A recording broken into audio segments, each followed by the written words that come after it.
Hi hello friends, എല്ലാവർക്കും നമ്മുടെ സുമി മുഫാസ് മൻസിലോട്ട് ഹൃദയം നിറഞ്ഞ സ്വാഗതം.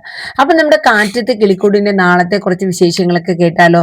നമ്മള് രണ്ടര മാസത്തോളം ആയിട്ടുണ്ട്. നമ്മുടെ ടൈമിംഗ് ഒന്നും ഒരു കറക്റ്റ് ആയിട്ടല്ല. നമ്മൾ പിന്നെ ഷോർട്സ് ഇടാറില്ല, ലൈവ് ചെയ്യാറില്ല. അപ്പോൾ കുറച്ച് ഫാമിലി ഇഷ്യൂസ് ഒക്കെയാണ് കാരണങ്ങൾ. അതായത് എൻ്റെ ഇക്കാട് വാപ്പാക്ക് ഒരു രണ്ടര മാസമായിട്ട് ഒരു ചെറിയ ബുദ്ധിമുട്ടും കാര്യങ്ങളൊക്കെ ആയിട്ട് ഞങ്ങൾ ഹോസ്പിറ്റലും കാര്യങ്ങളൊക്കെ ആയിട്ടായിരുന്നു. എങ്കിലും ഞാൻ സീരിയൽ പ്രൊമോ പറ്റുന്ന പോലെയൊക്കെ ഞാൻ ഇടാറുണ്ട്. പക്ഷെ ഇനി മുതൽ, അതായത് നാളെ മുതൽ ഞാൻ കൃത്യമായിട്ട് തന്നെ കറക്റ്റ് ടൈമിൽ നമ്മുടെ സീരിയലിന്റെ പ്രൊമോസ് എല്ലാം ഞാൻ ഇടുന്നതാണ് കേട്ടോ. അപ്പോൾ വാപ്പാക്ക് പെട്ടെന്ന് ഒരു ബുദ്ധിമുട്ട്, ഒരു കുഴപ്പമില്ലാണ്ടിരുന്ന ആളാണ്, പെട്ടെന്ന് ചെറിയ ബുദ്ധിമുട്ടുകളൊക്കെ വന്നു. അങ്ങനെ ഞങ്ങൾ വല്ലാത്തൊരു ബുദ്ധിമുട്ടായിരുന്നു. അത് ഒരു 4th സ്റ്റേജൊക്കെ കഴിഞ്ഞായിരുന്നു. അങ്ങനെ വാപ്പ ഈ കഴിഞ്ഞ വെള്ളിയാഴ്ച മരണപ്പെട്ടായിരുന്നു. അപ്പോൾ അതിനോടനുബന്ധിച്ച് ചടങ്ങും കാര്യങ്ങളൊക്കെ ഉണ്ടായിരുന്നു. അത് ഇന്നലെയോടുകൂടി കഴിഞ്ഞതേ ഉള്ളൂ. അപ്പോൾ വാപ്പായുടെ ആ ഒരു ഇത് നല്ല രീതിയിലാകാനും മറ്റുമൊക്കെ ആയിട്ട് നിങ്ങളുടെ എല്ലാവരുടെയും പ്രാർത്ഥന ഞങ്ങൾക്ക് വേണം. അപ്പം മാനസികമായിട്ട് ഞങ്ങൾക്കും ഇത്തിരി ബുദ്ധിമുട്ടും കാര്യങ്ങളൊക്കെ ആയതും കൂടെ കൊണ്ടാണ്. അപ്പം നമ്മുടെ ചാനൽ ഇനിയിപ്പോൾ പതിയെ നമുക്ക് പഴയ രീതിയിൽ നല്ല റീച്ചായിട്ട് ഇതിനെ കൊണ്ടുവരണം. എന്നോടൊപ്പം എൻ്റെ ഇക്കാടൊപ്പം നിങ്ങളും കൂടെ ഉണ്ടെങ്കിൽ നമുക്കത് സാധിക്കുള്ളൂ. അപ്പം നിങ്ങളുടെ എല്ലാവരുടെയും സപ്പോർട്ട് പ്രതീക്ഷിച്ചുകൊണ്ട് തന്നെ ഞങ്ങൾ മുന്നോട്ട് പോവാണ്. അപ്പൊ കാറ്റത്തെ കിളിക്കൂടിന്റെ നാളത്തെ വിശേഷം നമുക്കൊന്ന് കേട്ടു നോക്കിയാൽ. അങ്ങനെ നമ്മുടെ നിധിയുടെയും സുധീഷിന്റെ പുതിയ വിശേഷങ്ങൾ എന്തൊക്കെയാണെന്ന് നോക്കാം.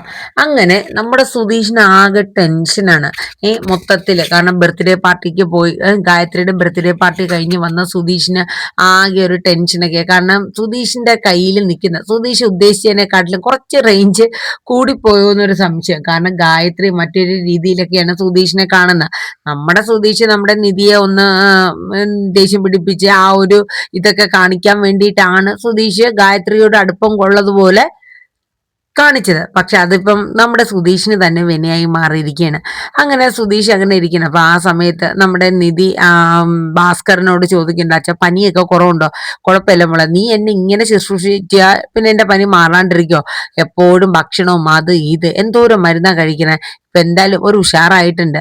അപ്പോഴേക്കും നമ്മുടെ നിധി അച്ഛനോട് ചോദിച്ചു, അതെ ഇപ്പോഴത്തെ പനിയൊക്കെ വെച്ചാൽ നോക്കിയും കണ്ടും നിന്നില്ലെങ്കിലേ വല്ല പനിയായി ആളങ്ങ് പോട്ടെ, ഇവിടെ ഞാൻ പോയാലും ഇവിടെ ആർക്കാടി മോളെ നഷ്ടം.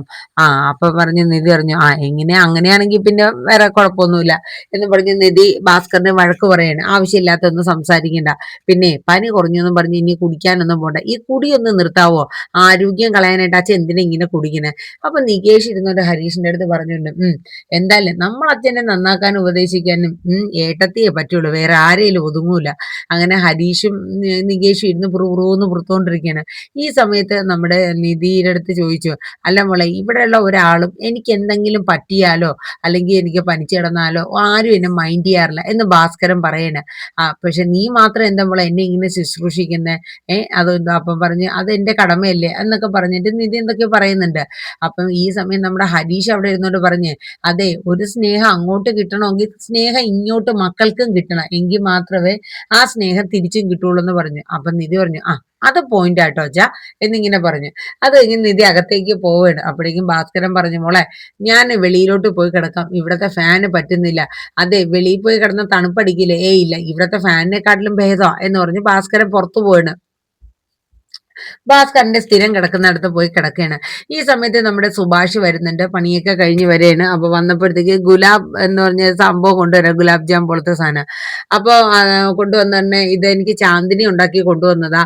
അപ്പോഴേക്കും നികേഷും ഹരീഷും മുഖത്തോട് മുഖം നോക്കിയാണ്, ഓ ചാന്ദിനി. അപ്പോഴേക്കും നമ്മുടെ ഭാസ്കർ അതെടുത്ത് ഭാസ്കറിന് കൊടുക്കുകയാണ്, നമ്മുടെ സുഭാഷ് എടുത്ത് ഭാസ്കറിന് കൊടുക്കുകയാണ്.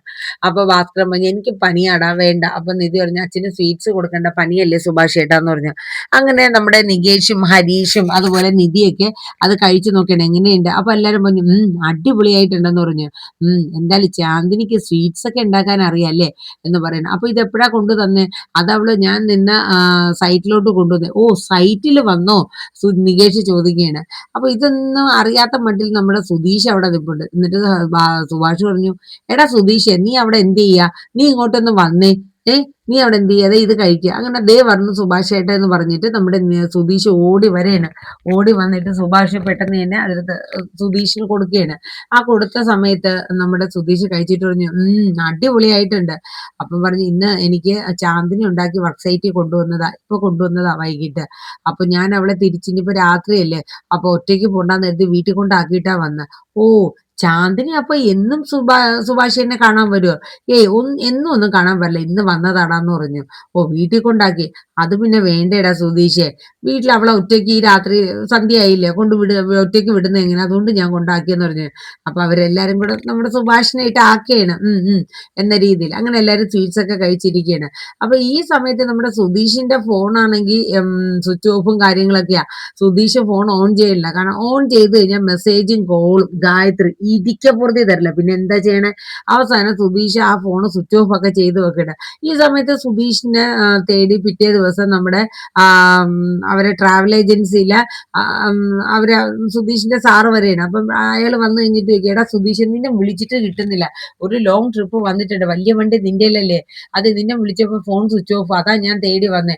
അയ്യോ, അത് ചാർജ് കുട്ടിയിടാൻ മറന്നുപോയി എന്ന് പറഞ്ഞിട്ട് ഇപ്പൊ തോമസ് ഏട്ടന്റെ അടുത്ത് പെട്ടെന്ന് തന്നെ സുധീഷ് ഞാൻ വന്നേക്കാൻ ചേട്ടാന്ന് പറയുന്നത്. അപ്പോഴേക്കും നിധിയുടെ അടുത്തൊക്കെ തോമസ് ഏട്ടൻ വിശേഷങ്ങളൊക്കെ ചോദിക്കണം, എങ്ങനെയുണ്ട് മോളെ, ജോലിയൊക്കെ നന്നായിട്ട് പോകുന്നുണ്ടോ എന്നൊക്കെ ചോദിച്ച്.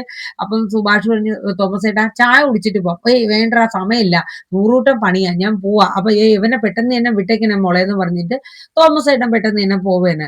അങ്ങനെ സുധീഷ് കുളിക്കാനായിട്ട് രാവിലെ തന്നെ കയറണം. ഇപ്പൊ ഈ സമയം നമ്മുടെ സുധീഷ് കുളിക്കാൻ കയറിയപ്പോ നമ്മുടെ നികേഷ് ഫോൺ എടുത്ത് നോക്കുമ്പോ 90% ചാർജ് ഉണ്ട്. പിന്നെ എന്തിനാ കള്ളം പറഞ്ഞു ഈ സുധീഷ് എന്ന്. അപ്പൊ നിധി പറഞ്ഞു, എന്തോ കുഴപ്പമുണ്ട്, അതാ ഒരു ചുറ്റിക്കളിയും ഒരു പരിങ്ങലും ഒക്കെ എന്തോ സംഭവിച്ചു, ഒന്നീ രണ്ടും കൂടെ പിണങ്ങിയിട്ടുണ്ടോ, അല്ലെങ്കിൽ എന്തോ മറ്റെന്തോ കേസുണ്ട് എന്നിങ്ങനെ നമ്മുടെ സുധീഷ് അല്ല സോറി നമ്മുടെ നികേഷ് പറയണേ. അപ്പൊ കുറച്ച് കഴിഞ്ഞപ്പോഴേക്കും സുധീഷിന്റെ ഫോണിലോട്ട് കോള് വരാ. അങ്ങനെ സുഭാഷ് പറഞ്ഞു, മോളെ കറി അടുപ്പത്ത്, ആരാ വിളിക്കുന്നതെന്നൊന്ന് എടുത്ത് നോക്ക് സുധീഷിന്റെ ഫോണ്.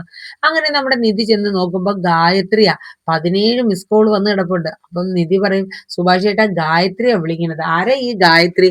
അപ്പോഴേക്കും നികേഷ് പറയും, അതെ ആ ബസ് സ്റ്റോപ്പിൽ വെച്ച് കാണുന്ന ഒരു പെണ്ണില്ലേ, ആ പെണ്ണ, ചുമ്മാ അതിന്റെ അടുത്ത് പോയി സംസാരിച്ചു ഒക്കെ ആയിട്ട് നിന്ന് ഇപ്പൊ തലയിലായ മട്ടുണ്ടെന്ന് പറഞ്ഞു. യവൻ ഇത് എന്തിന്റെ കേടാ, സുഭാഷ് പറയണ കേട്ടോ. അങ്ങനെ സുധീഷ് കുളിച്ചിറങ്ങിയപ്പോഴത്തേക്കും വീണ്ടും കോള് വരാം. അപ്പോഴേക്കും നമ്മുടെ സുഭാഷ് പറഞ്ഞു, ഏതാടാ ഈ ഗായത്രി, 10-17 കോള് വന്ന് കിടപ്പുണ്ടല്ലോ, എന്തിനാ അവളിങ്ങനെ നിന്നെ വിളിച്ചോണ്ടിരിക്കുന്നത്? ഏയ് അത് എന്റെ ഒരു ഫ്രണ്ടാ സുഭാഷ് ചേട്ടാ. എന്ത് ഫ്രണ്ടാ? അതെ, ആവശ്യമില്ലാത്ത വയ്യാവേലി എന്ന് ചെന്ന് തലയിൽ വെക്കാൻ നിൽക്കണ്ട കേട്ടോ സുധീഷ് എന്നിങ്ങനെ പറയും കേട്ടോ. സുഭാഷ് ചേട്ടൻ എന്താ പറ്റിയ? അങ്ങനെ നിധിയൊക്കെ രാവിലെ തന്നെ ജോലിക്ക് പോകാനുള്ള കാര്യങ്ങൾ നോക്കണു, നികേഷ് പോകാൻ നോക്കണു. അപ്പൊ ഇതിന്റെ ഇടയിൽ നമ്മുടെ സുധീഷ് ഭയങ്കര ടെൻഷനാട്ടോ. അങ്ങനെ രാവിലെ നിൽക്കുന്ന സമയത്താണ് രണ്ട് പയ്യന്മാര് നമ്മുടെ സുധീഷിനെ കാണാനായിട്ട് വരെയാണ്. വേറെ ആരുമില്ല, നമ്മുടെ ഗായത്രിയുടെ രണ്ട് ഫ്രണ്ട്സ് ആണ് കേട്ടോ, ആമ്പിള്ളേരാണ്. അപ്പൊ അവര് വന്നിട്ട് ഇതല്ലേ സുധീഷിന്റെ വീടെന്ന് ചോദിക്കും. അപ്പൊ അതേന്ന് പറയാം. അപ്പൊ സുധീഷ് നോക്കുമ്പോഴത്തേക്ക് എവിടെയോ കണ്ടിട്ടുണ്ടല്ലോ, അന്ന് ആ ബർത്ത്ഡേ പരിപാടിക്ക് പോയപ്പോൾ സുധീഷ് എന്ന് കണ്ടതുപോലെ ഒരു ഓർമ്മ. അപ്പൊ നിങ്ങൾ ആരാന്ന് ചോദിക്കുമ്പോ പറയും, ഞങ്ങള് ഗായത്രിയുടെ ഫ്രണ്ട്സ് ആണ്. നിങ്ങൾ എന്തിനാ ഇങ്ങോട്ട് വന്നേ? അപ്പൊ പറയും, ഗായത്രിയെ ഇന്നലെ മുതൽ ചേട്ടൻ കോളൊന്നും എടുക്കണില്ല, മെസ്സേജ് ഒന്നും നോക്കുന്നില്ല, ഗായത്രി ഭയങ്കര കരച്ചിലാണ്. എന്താ സുധീഷ് ചേട്ടാ ഇപ്പൊ അവളെ അവോയ്ഡ് ചെയ്യും പോലെയൊക്കെ കാണിക്കണേ? അവോയ്ഡ് ചെയ്യാനോ? ഞാൻ അവോയ്ഡ് ചെയ്തെന്ന് പറഞ്ഞ അവൾക്ക് എന്താ വരാൻ പോണേ? അത് കൊള്ളാം, നിങ്ങൾ അവളുടെ ബോയ് ഫ്രണ്ട് അല്ലേ, ബർത്ത്ഡേ പാർട്ടിക്ക് വന്നിട്ട് ഒരു മുങ്ങല് മുങ്ങിയതാ, പിന്നെ ഇതുവരെ അവളെ കോൾ എടുക്കുകയോ മെസ്സേജ് ചെയ്യുകയോ ഒന്നും ചെയ്തിട്ടില്ല. അല്ല എന്താ സുധീഷ് ചേട്ടാ ഇത് ഇങ്ങനെയാണോ? അപ്പൊ പറയും, അയ്യോ അത് ഞാനേ അവളുടെ ബോയ് ഫ്രണ്ട് ഒന്നും അല്ല, ഞാൻ ഒരു 1-2 ആഴ്ച ആയിട്ടുള്ളൂ അവളുമായിട്ട് ജസ്റ്റ് സംസാരിക്കണം, അത്രേ ഉള്ളൂ. അപ്പൊ അവര് ചോദിക്കും, അതിലൊരാൾ ഒരു പയ്യൻ ചോദിക്കും, ജസ്റ്റ് സംസാരിക്കുവോ, രാത്രിയും പകലും ഒന്നില്ലാണ്ട് ഇങ്ങനെ കിടന്ന് സംസാരിച്ചുകൊണ്ടിരിക്കുന്നതാണോ ജസ്റ്റ് സംസാരം? അതെ, അവൾക്ക് ഭയങ്കര വിഷമ, അവള് ഭയങ്കര ഒരു സെന്റിയാ, അവൾക്ക് ഇച്ചിരി ചെറിയൊരു കാര്യം മതി, അവൾക്ക് ഒട്ടും അത് താങ്ങാനാവില്ല എന്നൊക്കെ ഇങ്ങനെ പറഞ്ഞിട്ടോ.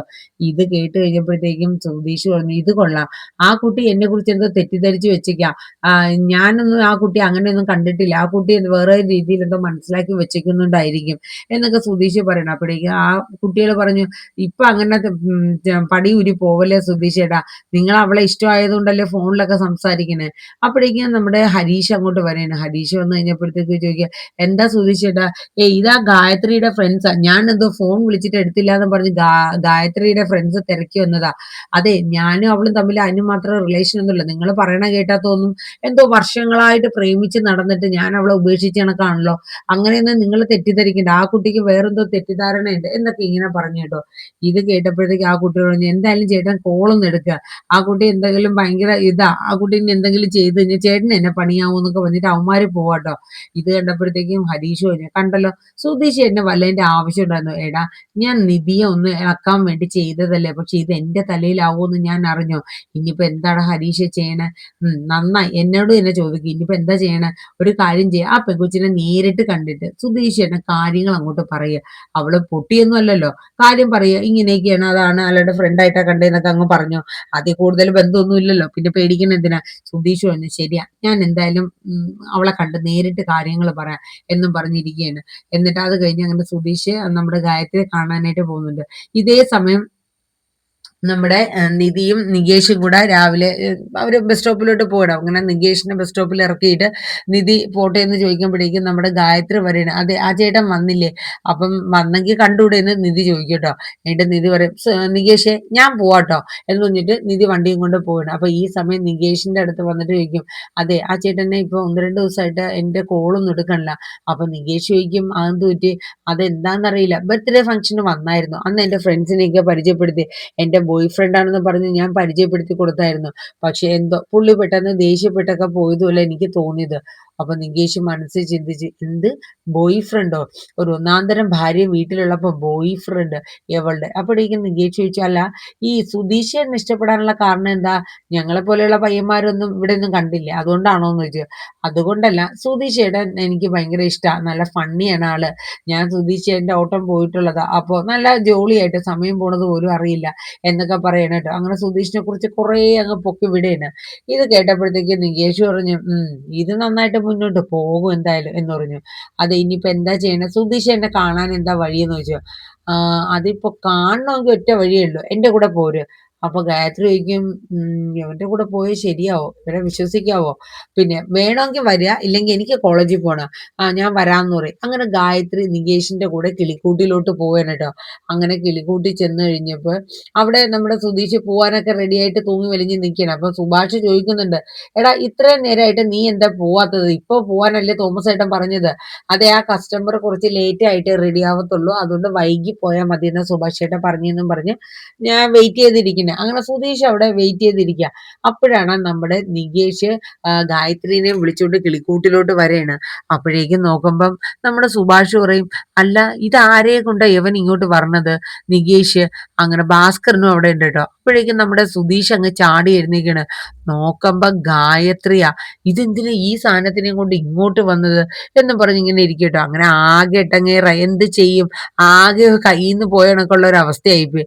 അങ്ങനെ സുധീഷ് വെപ്രാളപ്പെട്ട് ചാടി എഴുന്നേക്കണം. അപ്പോഴേക്കും സുഭാഷ് വന്നിട്ട് ചോദിക്കുക, അല്ല ഈ പെങ്കൊച്ച് എന്തിനാ ഇങ്ങോട്ട് വന്നത്? നീ എന്തിനാ നികേഷ് ഈ കുട്ടീനെ വിളിച്ചോണ്ട് ഇങ്ങോട്ട് വന്നേ? അപ്പൊ നികേഷ് പറയും, അതെ 1-2 ദിവസമായിട്ട് എന്തോ സുധീഷ് ഏട്ടൻ ഫോൺ എടുക്കുന്നില്ല, മെസ്സേജിനൊന്നും റിപ്ലൈയും കൊടുക്കണില്ല എന്ന് പറയുന്നുണ്ട്. അല്ല എന്താ ഉദ്ദേശം എന്നുള്ളത് അറിയണമെന്നും പറഞ്ഞ് എന്റെ അടുത്ത് ചോദിച്ചു. ഞാൻ പറഞ്ഞു, എന്നാ പുള്ളിയെ നേരിട്ട് കാണിച്ചു കൊടുക്കാം. അപ്പോഴേക്കും നമ്മുടെ സുധീഷ് അന്തം വിട്ടിങ്ങി വരാൻ കേട്ടോ. എന്ത് ചെയ്യണമെന്ന് അറിയില്ല, ആകെ ഒരു ഇടങ്ങേറ് പിടിച്ചൊരവസ്ഥ, ആകെ മൊത്തത്തിലെ എന്തോ പോലത്തെ ഒരു ബുദ്ധിമുട്ട്. സുധീഷിന് ആകെ വെപ്രാളായിപ്പോയി. സുഭാഷ് ആണെങ്കിൽ സുധീഷിനെ നോക്കിയാണ് ഓരോ വയ്യാവേലികൾ കൊണ്ടുവരുക. അപ്പൊ ഗായത്രി ആണെങ്കിൽ സുധീഷിനെ കണ്ടതും, എന്താ സുധീഷ് ഞാൻ എന്ത് തെറ്റാ ചെയ്തതെന്ന് പറഞ്ഞ് അങ്ങോട്ട് തുടങ്ങിയാണ്. അപ്പൊ ഇതൊക്കെയാണ് നമ്മുടെ നാളത്തെ കാറ്റത്തെ കിളിക്കൂടിയിൽ വരാനുള്ള പുതിയ വിശേഷങ്ങൾ. അപ്പൊ ഇനിയിപ്പോ ഗായത്രി സുധീഷിനായിട്ട് തട്ടി കയറുന്നുണ്ട് അവിടെ. സുധീഷും വിട്ടുകൊടുക്കാൻ ഉദ്ദേശിച്ചില്ല. പക്ഷെ അവസാനം നമ്മുടെ സുഭാഷ് ഇടപെട്ട് സത്യങ്ങളെല്ലാം പറയുന്നു. സുധീഷ് വിവാഹിതനാണെന്നും സുധീഷിന്റെ ഭാര്യയാണ് നിധി എന്നുള്ള കാര്യമൊക്കെ ഞെട്ടലോടുകൂടി നമ്മുടെ ഗായത്രി അറിയാൻ പോവാണ്. അപ്പൊ അതിന്റെ വിശേഷങ്ങൾക്കായിട്ട് നമുക്ക് കാത്തിരിക്കാം. നമ്മുടെ വീഡിയോസ് ഒക്കെ കേട്ട് ഇഷ്ടപ്പെട്ട് കഴിഞ്ഞാൽ ഒന്ന് ലൈക്ക് ചെയ്യാനും ഹൈപ്പ് ചെയ്യാനും മറന്നു പോകണ്ട. നല്ലൊരു ശുഭരാത്രി പറഞ്ഞുകൊണ്ട് നിർത്തുന്നു. Thank you, bye bye, take care.